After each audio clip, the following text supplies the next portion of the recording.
वज़ीर-ए-आज़म नरेंद्र मोदी ने आज रेडियो से मन की बात के जरिए मुल्क के लोगों से खिताब किया। अपने खिताब में उन्होंने कोरोना से लड़ने पर खास जोर दिया। उन्होंने कहा कि हम मुत्तहिद होकर ही कोरोना के खिलाफ जंग जीत सकते हैं।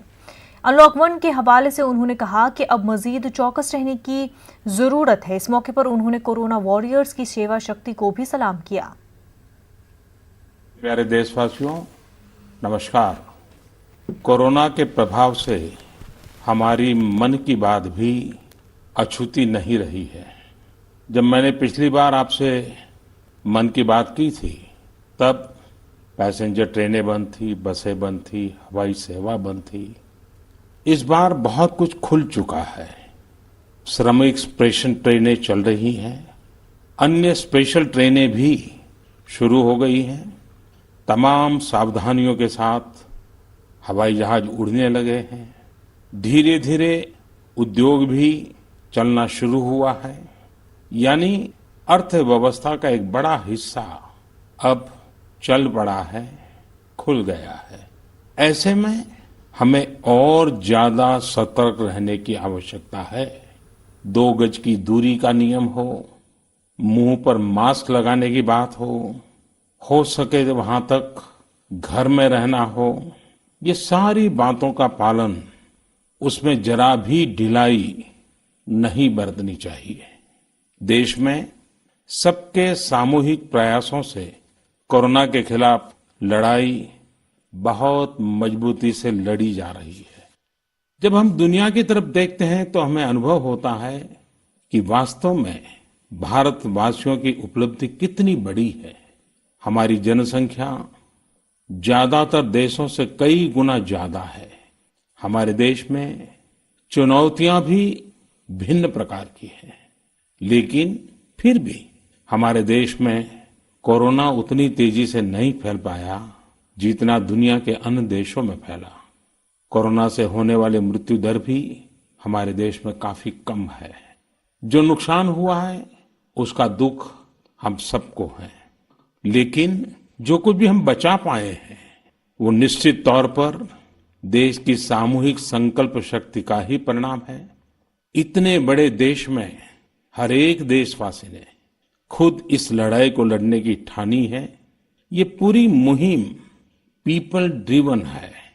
साथियों, देशवासियों की संकल्प शक्ति के साथ एक और शक्ति इस लड़ाई में हमारी सबसे बड़ी ताकत है, वो है देशवासियों की सेवा शक्ति।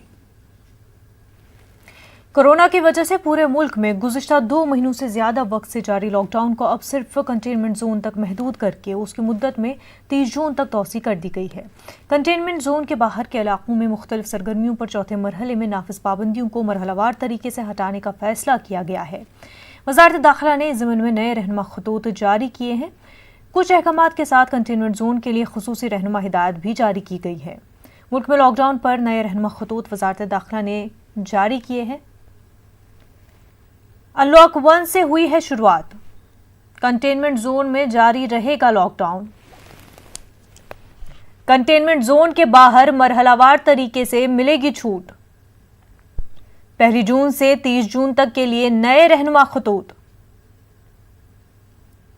कर्फ्यू रात 9 बजे से सुबह 5 बजे तक। मजहबी मकामात, होटल, रेस्टोरेंट, शॉपिंग मॉल 8 जून से खुलेंगे। स्कूल कॉलेज खोलने का फैसला जुलाई में होगा। वहीं बैनुल अक़वामी परवाजें, मेट्रो, सिनेमा हॉल बंद रहेंगे। जिम, स्विमिंग पूल, ऑडिटोरियम भी बंद रहेंगे। बैन रियासी आमदोरफ्त पर रोक खत्म, पास की भी जरूरत नहीं।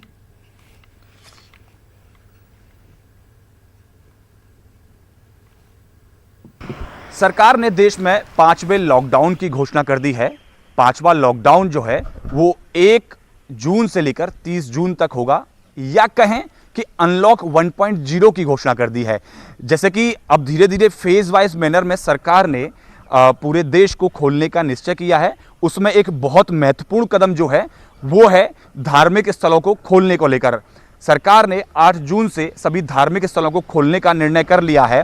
जैसे कि अभी हम खड़े हुए हैं दिल्ली के लक्ष्मी नारायण मंदिर पे, और यहाँ अभी तक ये जो मंदिर है वो बंद है। पिछले तकरीबन 2 महीने से ज़्यादा का वक्त हो गया है, तो सभी धार्मिक स्थलों को बंद कर दिया गया था, लेकिन अब 8 जून से सभी धार्मिक स्थलों को खोल दिया जाएगा। हालांकि किस तरह से मंदिरों में अंदर व्यवस्था की जाएगी, इसको लेकर गाइडलाइंस अभी जारी होना बाकी है। लेकिन एक बात तय है कि मंदिर तो खुल जाएंगे, मस्जिद, चर्च, गुरुद्वारे सभी खुल जाएंगे, लेकिन जो धार्मिक आयोजन हैं उन पर अभी रोक बरकरार रहेगी, जिससे कि कहीं भी भीड़ इकट्ठी ना हो और कोरोना संक्रमण का फैलाव आगे न बढ़ने पाए। लेकिन अब सबसे बड़ी खबर यह है, क्योंकि कई सारे राज्यों ने ऐसी मांग की थी कि धार्मिक स्थलों को खोल दिया जाए, उसका संज्ञान लेते हुए केंद्र सरकार ने अब यह फैसला आगे बढ़ा दिया है। कैमरा पर्सन जगदीश प्रतीक के साथ पवन गौड़, नेटवर्क 18, दिल्ली। मुल्क में लॉकडाउन का चौथा मरहला आज मुकम्मल हो रहा है और कल यानी 1 जून से अनलॉक 1 की शुरुआत होने वाली है। लेकिन इन सब के बीच फिक्र है कोरोना के मुल्क में बढ़ते मामलों की। जी हाँ, मुल्क में कोरोना के मामले तेजी से बढ़ते ही जा रहे हैं। ताज़ा एदाद-ओ-शुमार के मुताबिक मुल्क भर में कोरोना मरीजों की तादाद बढ़कर 1,82,143 हो गई है और कोरोना वबा से अब तक 5,164 अफराद की मौत हो चुकी है, जबकि 86,984 अफराद सेहतयाब भी हुए हैं। मुल्क में सबसे ज़्यादा कोरोना से मौत महाराष्ट्र में हुई है।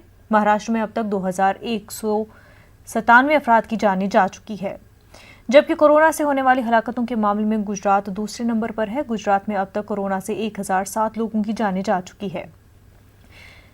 हलाकतों की फहरिस्त में दिल्ली का तीसरा नंबर है। दिल्ली में अब तक 416, जबकि मध्य प्रदेश में 343 अफराद की मौत हो चुकी है।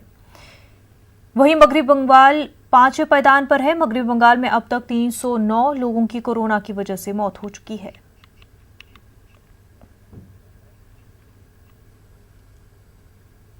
मुंबई के मारूफ गोपी टैंक मंडी लॉकडाउन में रियायत मिलने के बाद खोल दी गई है। मंडी के बाहर लोगों की तवील कतारें नजर आई। वहीं मंडी में आने वालों ने सोशल डिस्टेंसिंग का खास ख्याल रखा। मंडी में बिना मास्क के दाखिले की इजाजत नहीं दी जा रही है। नहीं, इसने काफ़ी दे दी है और कहाँ से तो अपने को चालू तो करना पड़ेगा। अभी दो बार ऑर्डर अपने हो गए हैं, तो इस सब से कहाँ से तो चालू, जो अभी दिए वो काफ़ी दिए है गवर्नमेंट ने और पब्लिक के लिए अच्छा ही है करके। ओनली थिंग पब्लिक ने अपना आप समझ के उसमें बिहेव करना चाहिए, या वो हिसाब से वो तो पालन करना ही पड़ेगा। बिकॉज अभी उसके साथ अपना जीने का ही है, तो यह आदत तो डालनी पड़ेगी। वी हैव टू ना मास्क पहनना पड़ेगा, सोशल डिस्टेंसिंग करना पड़ेगा। जो भी है गवर्नमेंट ने रूल एंड रेगुलेशन वो तो फॉलो करना ही पड़ेगा करके। नहीं, अभी तो ये मौसम अच्छा दिया है सब। ये तो पब्लिक ने भी सोशल डिस्टेंस तो पालना ही है, तो पब्लिक नहीं बिहेव करेगा तो कुछ ना कुछ तो होगा ही, तो उसको पब्लिक ने भी सोच समझ के करना चाहिए। अभी यहाँ पे आप आएंगे तो क्या यहाँ पे कौन सी चीज़ की लाइन लगाई? यहाँ पे तो अभी तो मार्केट के लिए आया है, तो मार्केट के लिए सारे बहुत लाइन लगा है। अब आपको दिखाते हैं बेबसी की एक ऐसी तस्वीर जो शायद ही आपने कभी देखी होगी। ये तस्वीर झालावाड़ की है। यहाँ जिला अस्पताल में भर्ती टीबी का मरीज बैंक में अपने पैसे निकालने के लिए स्ट्रेचर पर ऑक्सीजन सिलेंडर के साथ पहुंचे। जिसने भी ये नज़ारा देखा दंग होकर रह गया। आखिरकार एक सिपाही ने इस बेसहारा शख्स की मदद की और उन्हें पैसे देकर वापस उन्हें अस्पताल भिजवाया और पुलिस कंट्रोल रूम को इस मामले की जानकारी दी। इस मामले में अस्पताल इंतजामिया की लापरवाही पर सवाल उठना लाजमी है कि आखिर क्यों उन्हें इस तरह अस्पताल से बाहर जाने दिया गया। मेरे चेतन जी शर्मा मेरे मित्र हैं, वो हम दोनों जाके इसकी मदद की। 200 रुपये जो भी हमसे आर्थिक मदद इसकी हमने करी है। और प्रशासन से मैं एक निवेदन करना चाहता हूँ कि इसके एक SBI के किसी भी कर्मचारी को भेज के इसके पैसे निकला। इसके पास एक बैंक डायरी है, उसमें 6,500 रुपये इसके दिलेश नाम है, पिड़ावा निवासी है, इसके पैसे निकाल के इसकी सहायता करें। सर पर घटरी, गोद में बच्चा और पाँव में छालों के साथ मुल्क का मजदूर पैदल ही अपने घरों को वापस लौटने के लिए मजबूर है। अपनी मंजिलों के लिए पैदल चलते इन मजदूरों की ये तस्वीर आपको सड़कों पर नजर आ जाएगी।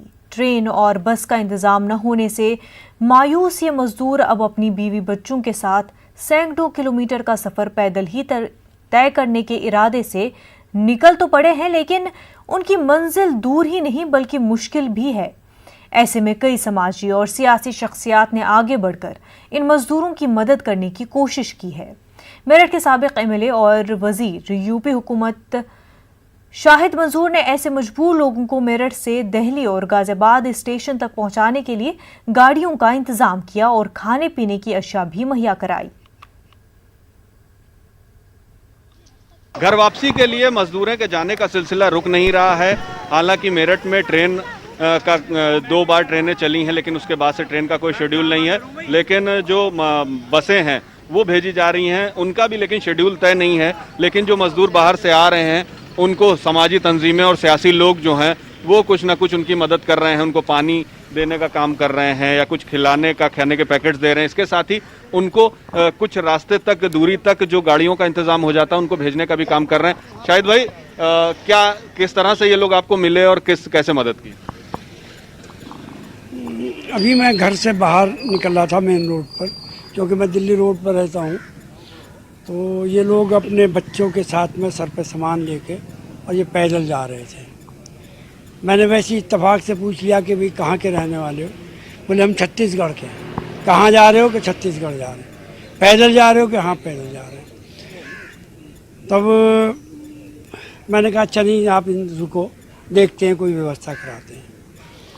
मेरठ में अधिकारियों से बात करी है। पहले इनको रोडवेज पे थे, इनके रजिस्ट्रेशन भी हैं, लेकिन इत्तेफाक से इनको वहाँ से भगा दिया।